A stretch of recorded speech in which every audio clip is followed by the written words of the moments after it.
Merhaba arkadaşlar. Yaklaşık 2 yıl süren insan dilinin kökenini araştırmaya yönelik videolar dizimizin sonuna gelmiş durumdayız.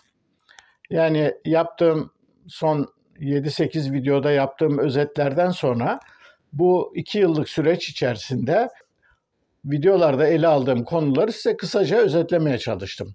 Bu özeti izleyen arkadaşlar esas olarak benim bu konuda neler düşündüğümü, değişik bilim alanlarından çıkan sonuçları nasıl yorumlayarak sonuçta insan dilinin kökenine ilişkin hangi bakış açısını geliştirdiğimi anlamışlardır. Bu son birkaç videoda da kısaca bu çıkan sonuçlardan ulaştığım genel açıklama tarzını, yani bir bakıma insan dilinin kökenine ilişkin kendi teorimi kısaca anlatacağım. Şimdi bunu aslında kendi teorim diyorum ama aslında bu teorinin temellerini oluşturan hipotezlerin, yani bilimsel varsayımların hiçbirisi bana ait değil. Biliyorsunuz buna ilişkin önemli olan değişik bilim alanlarından ortaya çıkmış sonuçları derleyerek bu sonuçlardan ben belli sonuçlar çıkarmaya çalıştım. Yani insan dilinin örneğin ikili bir yapısının olduğu, insan dilinin gelişmesinde alet kullanmanın bu kadar önemli olduğu, insan dilinin kökenini araştırırken hayvan iletişim sistemleriyle insan iletişim sistemi arasındaki paralelliklerin neler olduğu, Baldwin etkisinin ne anlama geldiği, niş inşasının nasıl gerçekleştiği ve bunun dilin kökenini ne açıklama açısından ne kadar önemli olduğunu, alloparental bakımın insan türünde nasıl geliştiğini, buna yol açan mekanizmaların ve adaptasyonların neler olduğunu, bütün bunları örneğin ben hiçbirisini araştırmadım, kendim bulmadım. Bütün bunları diğer bilim alanlarından kitapları, makaleleri, değişik çalışmaları okuyarak öğrendim. Benim burada tek yaptığım bütün bu elde etmiş olduğumuz verileri insan dilinin kökenini açıklayabilecek bir biçimde evrim teorisinin ışığında yan yana getirmek. Dolayısıyla benim burada yapacağım açıklama nihai bir açıklama ya da iddialı bir açıklama elbette olmayacak. Sadece bir felsefeci olarak ortaya çıkmış bilimsel bulgu ve sonuçlardan çıkan yaklaşımın ne olduğunu ortaya koymaya çalışacağım. Bildiğiniz gibi insan dilinin kökenini açıklamak için ikili bir bakış açısının gerektiğini ısrarla vurgulamıştım. Bu ikili bakış açısı bir, uzun evrimsel süreçte insan dilinin biyolojik, genetik temellerinin atılma süreci ki bu açıdan konuya baktığımızda insan dilinin kökenini ve nasıl geliştiğini anlayabilmemiz için primat geçmişimize iyi bakmak gerektiğini söylemiştim. Yani primat geçmişimizde bir primat olarak bizim geliştirmiş olduğumuz bazı özelliklerin insan dilinin bugünkü biçimini almasında çok önemli olduklarından söz etmiştik. Yani insan ağız yapısının değişmesi, ses kutusunun aşağıya inmesi, hyoid kemiğinin gelişmesi, bununla ilgili insanın ayağa kalkmasıyla birlikte göğüs kafesinde ve soluk alıp vermedeki mekanizmaların yeniden biçimlenmesi, bütün bunlar insan dilini hazırlayan biyolojik yapıyla ilgili gelişmelerin temelini oluşturuyor. Fakat insan dili yalnızca biyolojik, genetik yapıdaki değişikliklerle açıklanamaz. Çünkü insan dilinin bugünkü biçimini alması esas olarak insanın geçirmiş olduğu hızlı kültürel evrimin bir sonucu. Dolayısıyla insan dilini iki noktada hem uzak geçmişte biyolojik genetik yapıdaki gelişmeler bakımından hem de yakın geçmişteki hızlı kültürel evrimin yarattığı toplumsal kültürel gelişmeler bakımından araştırmamız gerekiyor. Toplumsal kültürel gelişmeler dediğimizde de bu toplumsal kültürel gelişmelerin aynı zamanda beyinde ve insan bedeninde yol açtığı değişiklik ve dönüşümlerin neler olduğunu da unutmamamız gerekiyor. Yani biyolojik genetik yapıdan tümüyle bağımsız biçimde sadece insanların yapıp ettikleriyle geliştirdikleri kurumlarla ya da geliştirdikleri bir takım geleneklerle bu dili geliştirdiklerini söylemek doğru değil. Yani insan dilini yalnızca kültüre bağlayan bazı araştırmacılar aslında bu hatayı yapıyorlar. Bunun değişik örneklerinden daha önce söz etmiştim. Şimdi insan dilinin esas olarak ikili bir yapıda geliştiğini, bir yandan hayvan iletişim sistemlerinin incelmesi, gelişmesi anlamında bir biyolojik, genetik bir devamlılık olduğunu, fakat ikinci olarak insanın kendisini yaratma sürecinde geliştirdiği kültürel ve toplumsal davranışların sonucu olarak bunlarla birlikte insan beyninde gelişen bir takım yeni özelliklerin aslında insan diline son biçimini verdiğini önceki videolarda vurgulamaya çalıştım. Şimdi buradan hareketle insan dilini kökenini açıklamaya çalışırken bu iki noktayı göz ardı eden bütün yaklaşımlar aslında yanlıştır. Yani gerçekliğe ulaşmayı başaramazlar. Bu açıdan baktığımızda insan dilini geçmişteki bazı teorilerin yaptığı gibi kelimelerinin kökenlerinin araştırılmasına indirgemek doğru değil. Yani kelimeler biliyorsunuz bir simgedir. Kelimelerin kökenlerine indiğin zaman kelimelerin nasıl ortaya çıktıklarına ilişkin diyelim işte yansımalardan, taklitlerden, heyecanların belirtilmesi, müzikten, şuradan buradan birçok biliyorsunuz bu konuda teoriler var. Bunların her biri kelimelerin nereden geldiklerini açıklama konusunda bize ipuçları ve bilgiler verebilir. Ama bunlara dayanarak bu kelimelerin yani bu simgelerin belli anlamlarla nasıl özdeşleştiklerini ve belli simgelerin belli anlamlara nasıl yol açtıklarını anlayamayız. Çünkü herhangi bir kodlama sisteminden insan dilinin çıkması mümkün değil. Neden mümkün değil? Çünkü bir kodlama sisteminin olması için o kodlama sistemi konusunda önceden anlaşmış olmak gerekir. Bu da bizi bir kısır döngüye sokar. O zaman ne yapacağız? Yapmamız gereken şu. Yani diyelim Chomsky'nin yaptığı gibi herhangi bir dönemde bilinmeyen bir makromutasyonla insanda dil organı, dil yetisi gelişti deyip işin içinden çıkamayız. Ya da Saussure ve onun ardından gelenlerin yaptıkları gibi insan dilinin kökenini araştırmak boşuna bir çabaktır. Böyle boş işlere hiç kalkışmamalıyız deyip konunun üzerinden de atlayamayız. Ya da işte dil modülü anlayışını savunanların söyledikleri gibi beyinde değişik modüller var. Bunlardan birisi de dil modülüydü. Belli genetik işte mutasyonların, belli enzimlerin, belli genlerin ortaya çıkmasıyla bu modül ortaya çıktı ve böylece insan konuştu. Bunu demek de doğru değil. Demek ki bizim insan dilinin kökenini kavrayabilmemiz için iki noktaya dikkat etmemiz gerekiyor. Birincisi hayvan iletişim sistemlerinin bir devamı olarak insan dilinin nasıl geliştiğini görmemiz gerekiyor. İkincisi benzersiz insan toplumsallığı ve işbirliğinin sonucu olarak insanın konuşma yetisinde gelişmiş olan soyut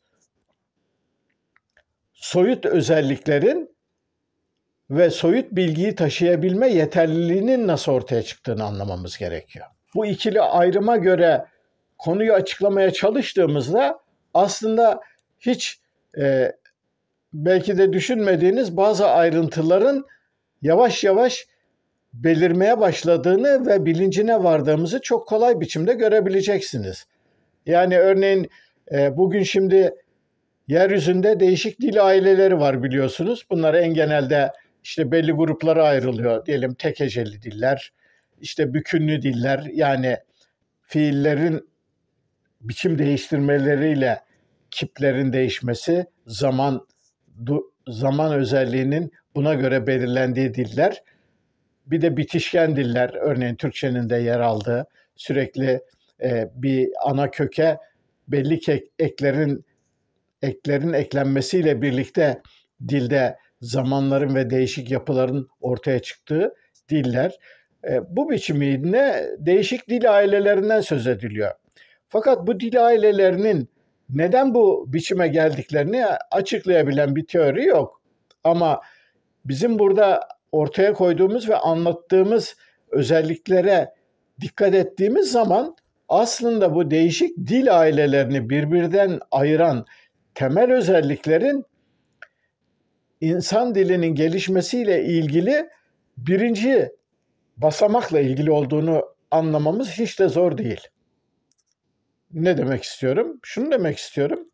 Şimdi insan dili hayvan iletişim yeteneğinin geliştirilmiş, gelişmiş, ayrıntılanmış, zenginleşmiş bir biçimidir dedik. Şimdi biz hayvanların kendi aralarında kullandıkları dili, onların iletişim yeteneklerinin nasıl sürdüğünü ve neler yaptıklarını tam olarak bilmiyoruz. Ama değişik örnekler verdik. Örneğin işte maymunların, özellikle de vervet maymunların ismini vererek bunu anlatmaya çalıştım. Vervet maymunların ve başka maymunların değişik sesler çıkararak, yani değişik kelimeler kullanarak birbirlerine değişik durumları anlatabildiklerinden söz etmiştik.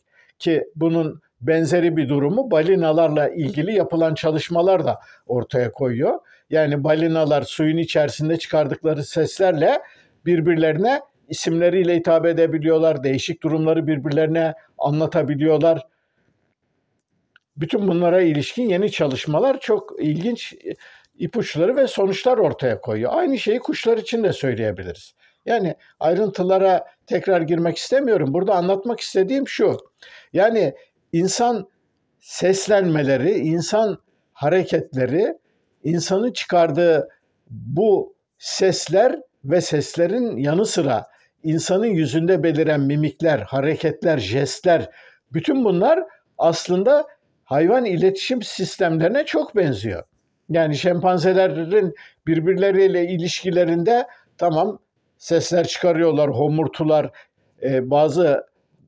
bazı seslerden yararlanıyorlar. Fakat şempanzelerin ve diğer büyük maymunların esas olarak jestlerle, işaretlerle, mimiklerle daha çok anlaştıklarını biliyoruz. Ama insanlarda da bu var. Ama insan dili sadece bununla sınırlı değil. Şimdi o zaman ne olmuş oluyor? Şimdi değişik dil ailelerine baktığımızda bu dil ailelerinde hatta değişik dillerin konuşanların durumlarına baktığımızda ilginç bazı ayrıntılar görüyoruz. Hepinizin bildiği gibi örneğin Türklerde el kol işaretleri çok fazladır bildiğiniz gibi. El işaretleriyle birçok şeyi anlatmaya çalışırız. Yani Batı dillerinde benim gördüğüm kadarıyla örneğin İtalyanlarda da bu çok belirgindir. İtalyanlar da konuşurken sürekli elleri, kolları oynar. Sürekli ellerine, kollarına yaptıkları konuşmaları, vurguları, dikkat çekmek istedikleri konuları ses tonlarından yararlanmakla birlikte elleriyle çok güçlü bir biçimde vurgularlar. Peki başka ne tür özellikler var? Hatırlayacağınız gibi geçmişte tonal dillerden söz etmiştim. Yani özellikle de Asya dillerinde, bazı Avrupa dillerinde de bunun örnekleri görülüyor ama en tipik örneklerini Afrika dillerinde ve Asya dillerinde görüyoruz. Yani tonal diller ne demek? Sesle, vurguyla nüansları, değişik anlamları, farklı anlamları ifade etmek demek. Yani siz dışarıdan baktığınız zaman yalnızca diyelim işte ma diye bir hece söylüyor belli dillerde. Ama bu ma hecesini 6-7 değişik biçimde söyleyebiliyor ve her tonlamada, her biçimde aslında ma kelimesi başka bir kelimeye dönüşüyor.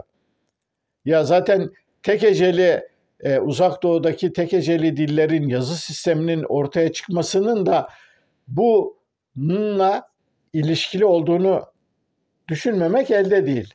Yani bildiğiniz gibi oradaki semboller, işaretler aslında farklı sembollerin bir koalisyonu gibidir. Yani herhangi bir şeyi ifade etmek için farklı semboller, çizgiler yani birbirleriyle görsel bir biçimde bitiştirilerek farklı anlamlar üretilmeye çalışılmıştır. Demek ki bu tonal dillerin olması, yani dillerde bu farklı tonlamaların olması da aslında o topluluklarda iletişim yöntemi olarak bu tonlamalara ağırlık verildiği anlamına geliyor. Hatta çok eski, bugün de varlığını sürdüren bazı toplayıcı ve avcı Afrika kabilelerinde, işte Bushmenler, Huansiler, Kun halkı gibi, bunların konuştukları şaklamalı dillerin, yani klik dillerden söz etmiştim. Şimdi klik dillerde bu dilleri konuşanlar ne yapıyorlardı? Konuşmaların arada böyle 3 ya da 4 değişik böyle değişik tıklamalar ya da sesler çıkarıyorlar. Şimdi bu değişik tıklamalar ve sesler aslında o dillerin gelişmesi bakımından, yani hayvan iletişim sisteminden iletişim sisteminden insan diline geçerken yaşanan toplumsal çevrede geliştirilmiş olan farklı işaret biçimlerinden başka bir şey değil. Hayvan iletişim sisteminin gelişmesiyle birlikte değişik işaretlerin, bu işaretler sesli, görsel, jestsel, mimiksel, davranışsal olabilir. Bütün bunların farklı biçimleri ilerideki değişik dil ailelerinin oluşmalarının temellerinden birisini oluşturuyor.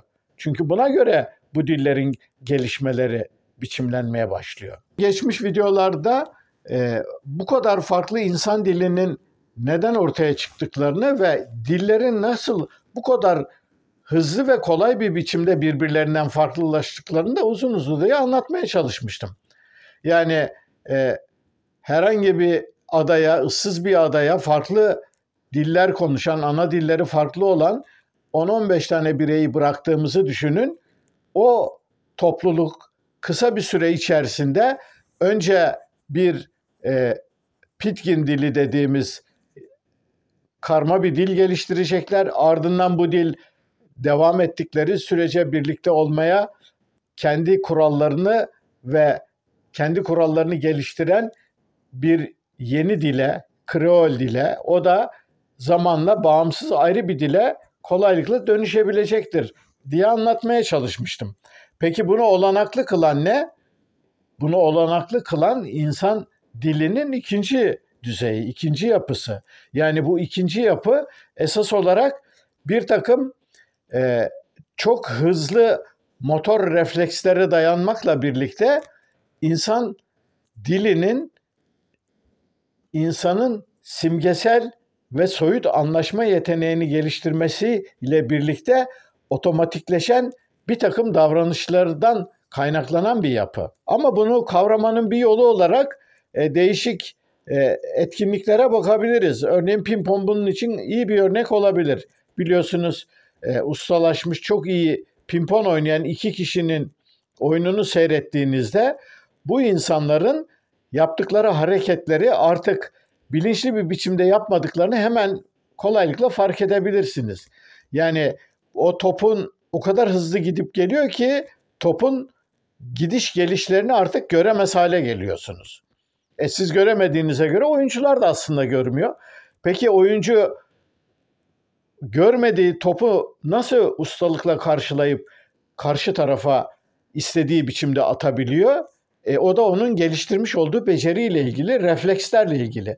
Bu refleksler sürekli aynı şeylerin tekrarlanmasıyla, diyelim topun masaya vurmasıyla çıkan sesi algılayarak o sese göre mutlaka bu işi yaptıkları veya karşıdaki kişinin el hareketleri, vuruş kollarının durumuna göre topun gideceği yeri bedenin kestirerek ona mukabelede bulunması.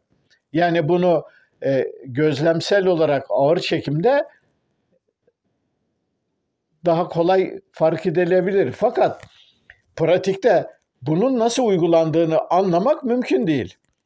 Yani burada şunu anlatmaya çalışıyorum.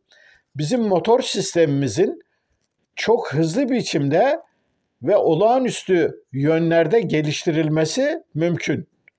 Yani Bunu sayısız insan becerisinde gözlemlemek mümkün.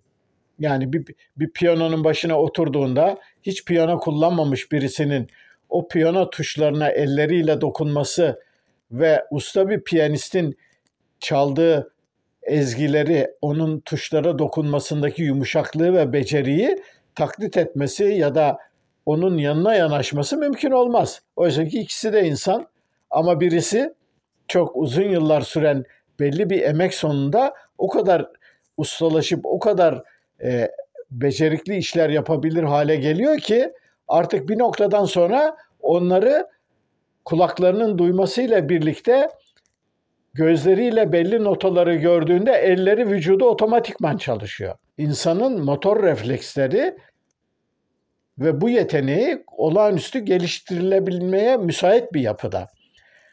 Şimdi durum böyle olunca insan dilini iki farklı düzeyde açıklayabilmek ve bunun nelere dayandığını anlayabilmek için bir takım ön yargılardan kurtulmuş olmamız gerekiyor. İnsan dilinin soyutluğunu artıran ve simgeleri ard arda kullanmayla ilgili olağanüstü hızlı becerisinin ve yeteneğinin nasıl geliştiğini anlamak, yapılmış değişik deneylerden ve bilim insanlarının ulaştıkları bazı sonuçlardan daha önce söz etmeye çalışmıştım. Yani insan elinin gelişmesi ve insanın alet kullanma becerisiyle birlikte ona denk bir biçimde beyinde yeni yapıların ve yeni özelliklerin, yeni becerilerin geliştiğini ve bu gelişen yeni becerilerin insan dilinin hayvan iletişim sistemlerinden bu kadar farklı bir biçimde gelişmesine yol açtığını kabaca anlatmaya çalışmıştım. Yani kısaca toparlarsam insan dilinin kökeni uzun evrimsel süreçte bir primat olarak insanın bir primat iletişim davranış örüntülerinden sürdürücüsü olmasıyla ilgili. Bu birinci aşama. Yani birinci aşamada insan bir primat olarak geliştirmiş olduğu ya da önceki atalarından almış olduğu dille ilgili iletişim yeteneklerinin sürdürücüsü durumunda. Ve bu sürdürücülük insanın toplumsal yaşamı ve geçirmiş olduğu adaptasyonlara bağlı olarak yeni durumlara uyarlanma yeteneğini geliştirmesiyle birlikte ikinci aşamaya geçiyor. İkinci aşamayla birlikte insan dili tamamen soyut düzlemde soyut bilgilerin hızlı ve ard arda birbirine eklemlenerek çok kolay bir biçimde aktarılmasını sağlayabilecek bir yapıya gelişiyor. Ve dolayısıyla insan dilinin kökeni ve gelişmesi, evrimi insan dilinin bu ikili yapıyı geliştirme serüveninden başka bir şey değil. Gördüğünüz gibi bu serüven hiç de bilinmeyen, doğaüstü açıklamalara ihtiyaç duymayan, tamamen evrim teorisi çerçevesinde açıklanabilecek bir süreç. Böylelikle insan dilinin ortaya çıkması ve gelişmesinin mucizevi ve anlaşılması olanaksız bir süreç olmadığını ortaya koymuş oluyorum. Bu videonun da sonuna geldim. Beni dinleyen, destekleyen, yorum yapan bütün arkadaşlara teşekkür ediyorum. Bir sonraki videoda buluşmak üzere. Hoşça kalın.